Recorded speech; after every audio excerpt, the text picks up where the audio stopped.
It's not surprising. Lilibet is false, and the lying side of Meghan Markle and Harry is gradually revealed. This really puts the Sussexes in the mud. Hello and welcome to the Princess Diana News YouTube channel.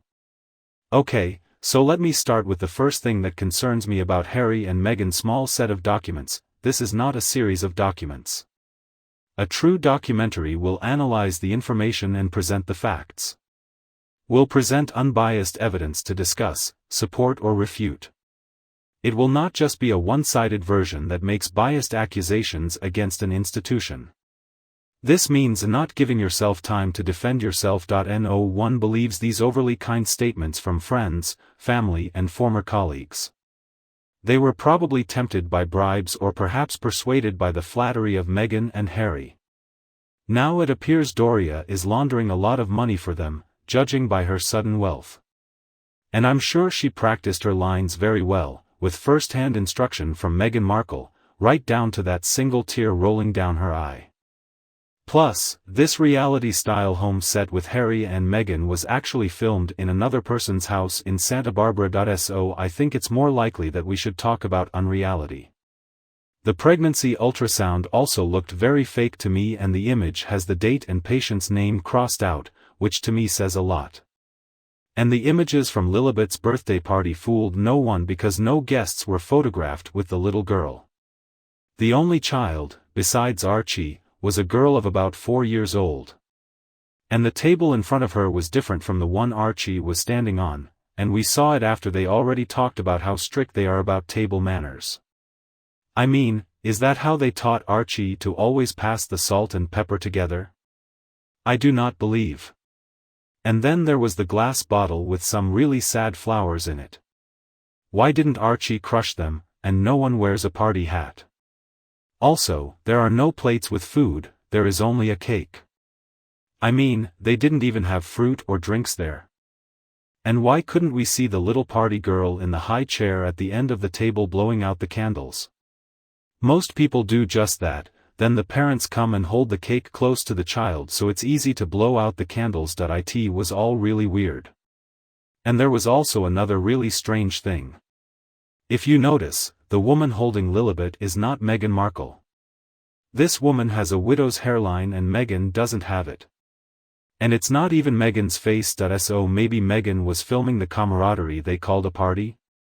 Maybe they had the party in Montecito instead of Frogmore Cottage.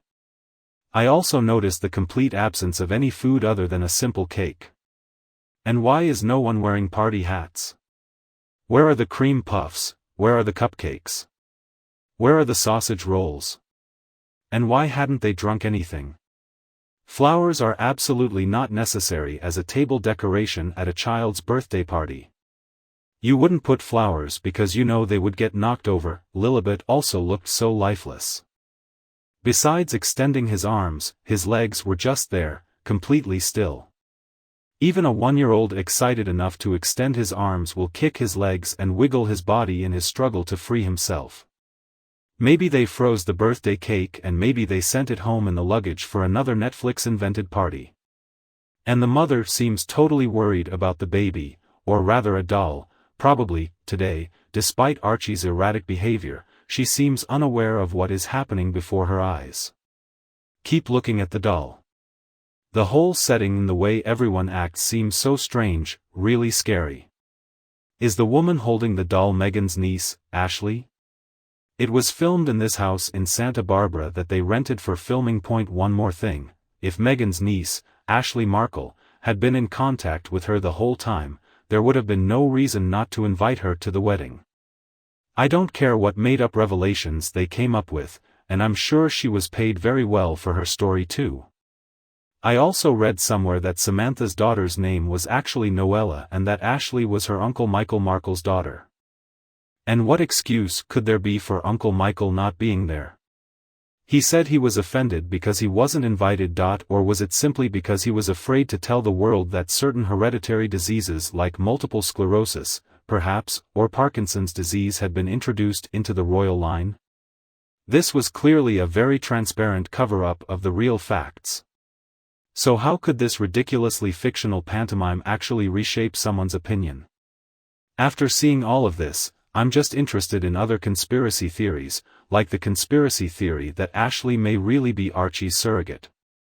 If she was willing to give birth to a child for her aunt in the line of succession, not only would she be financially healthy for the rest of her life, but she could probably even write a book at the end. That I saw footage of an unknown pregnant woman waiting at the church door to greet Meghan before or after the 2019 Commonwealth service. And as soon as Meghan saw this mysterious woman, she shook her hand and they talked for a while. However, everyone else in the procession ignored her and greeted everyone. These images were everywhere. It was all over social media about 18 months ago. If any of you have saved this, I'd like to check it out one more time. Because this woman had the same Roman nose as Ashley. And I am very interested in reviewing and comparing their features. This documentary series was really just a summary of two very spoiled and peculiar people who have no idea how the rest of the world works. But they must be careful, because the revolutions were started by emerging people who believe that the unwashed masses should bow to them. Marie Antoinette, for example, let them eat cake. Or maybe the poor starving people in Russia who just wanted bread to feed their families.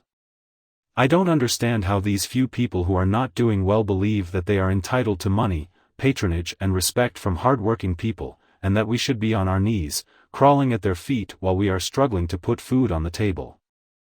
I also can't believe they're both bitching and complaining because the rest of us have suffered greatly from a man-made virus.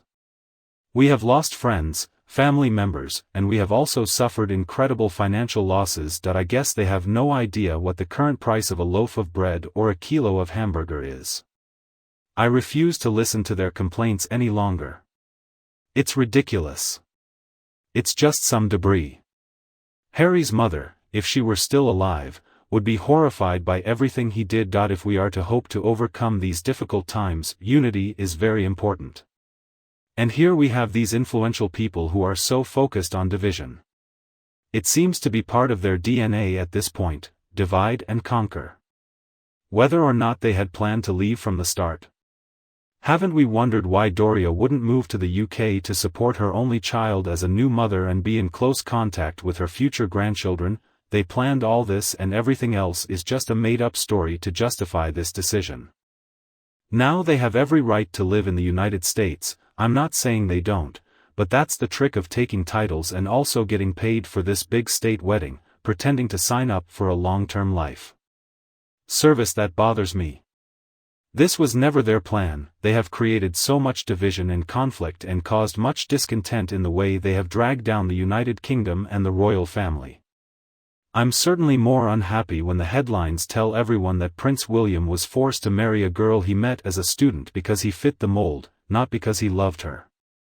I really didn't appreciate the implication that these people who own a family business selling paper plates and party balloons are high-level diplomatic choices for brides. No, I'm not. The Middletons are simply honest, hardworking people. Harry and Meghan have cancer. They are toxic people. And I hope they stay away from the royals so they can eventually run out of ammo. And you, what do you think of Harry and Meghan?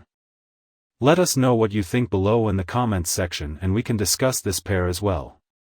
Don't forget to like and share my video with your friends and family who might like it if you find our videos useful.